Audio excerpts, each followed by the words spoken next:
36 ಗಂಟೆಯಲ್ಲೇ ಸರಗಳ್ಳತನ ಪ್ರಕರಣ ಭೇದಿಸಿದ ಶ್ರೀನಿವಾಸಪುರ ಪೊಲೀಸರು 5 ಲಕ್ಷ ಮೌಲ್ಯದ 45 ಗ್ರಾಂ ಚಿನ್ನದ ಸರ ವಶ.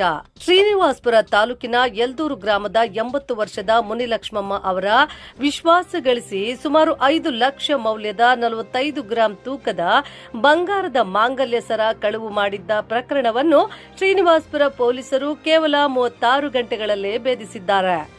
ತಾಂತ್ರಿಕ ಮಾಹಿತಿ, 50ಕ್ಕೂ ಹೆಚ್ಚು ಸಿಸಿಟಿವಿ ದೃಶ್ಯಾವಳಿ ಹಾಗೂ ಸ್ಥಳೀಯ ಮಾಹಿತಿ ಆಧರಿಸಿ ಅತ್ತಿಕುಂಟೆ ಗ್ರಾಮದ ಸುಶೀಲಮ್ಮ 60 ವರ್ಷ ಹಾಗೂ ಕಾನೂನು ಸಂಘರ್ಷಕ್ಕೆ ಒಳಗಾದ ಬಾಲಕನನ್ನ ಪೊಲೀಸರು ವಶಕ್ಕೆ ಪಡೆದಿದ್ದಾರೆ.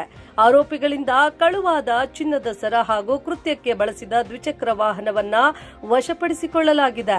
ಕೋಲಾರ ಜಿಲ್ಲಾ ಪೊಲೀಸ್ ಅಧೀಕ್ಷಕಿ ಕನ್ನಿಕಾ ಸಿಕ್ರಿವಾಲ್ ಐಪಿಎಸ್ ಅವರ ಮಾರ್ಗದರ್ಶನದಲ್ಲಿ ನಡೆದ ಈ ಕ್ಷಿಪ್ರ ಕಾರ್ಯಾಚರಣೆ ಸಾರ್ವಜನಿಕರಿಂದ ಪ್ರಶಂಸೆಗೆ ಪಾತ್ರವಾಗಿದೆ. ಪೊಲೀಸ್ ಸ್ಟೇಷನ್ನಲ್ಲಿ ದಿನಾಂಕ 13 ಜುಲೈಗೆ ಒಂದು ಚೈನ್ ಸ್ನ್ಯಾಚಿಂಗ್ ಕೇಸ್ ರಿಜಿಸ್ಟರ್ ಆಗಿತ್ತು. ಟಿಮ್ ಬಂದ್ಬಿಟ್ಟು ಮುನಿಲಕ್ಷ್ಮಮ್ಮ, ಏಜ್ 75 ಇಯರ್ಸ್. ಅವರು ಯಲ್ದೂರು ಹುಬ್ಳಿಯಲ್ಲಿ ವಾಸ ಮಾಡ್ತಾ ಇದ್ರು.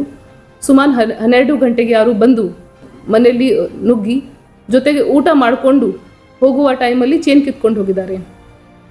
ನಮ್ಮ ಶ್ರೀನಿವಾಸಪುರ ಟೀಮ್ ತುಂಬ ಚೆನ್ನಾಗಿ ಕೆಲಸ ಮಾಡಿ ಆಲ್ರೆಡಿ ಆರೋಪಿಗೆ ವಶಪಡಿಸ್ತಾರೆ.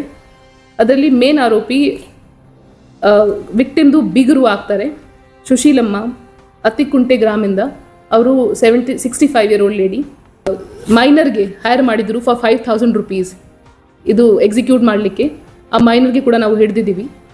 ಇಬ್ಬರಿಗೆ ನಾವು ಹಿಡಿದು ಅವರಿಗೆ 45 ಗ್ರಾಮ್ಸ್ ಚೈನ್ ಕೂಡ ರಿಕವರ್ ಆಗಿದೆ ಕೇಸಲ್ಲಿ. ಇವರು ಆಲ್ರೆಡಿ ಮುಂಚಿತವಾಗಿದೆ ಕಾನ್ಸ್ಪಿರಸಿ ಮಾಡಿದರು.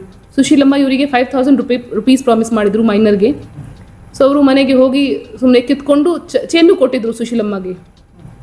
ಅವರಿಗೆ 5,000 ರೂಪಾಯಿನೂ ಕೊಟ್ಟಿಲ್ಲ. ಅಷ್ಟರೊಳಗೆ ನಾವು ಹಿಡಿದಿದ್ದೀವಿ ಇವರಿಗೆ.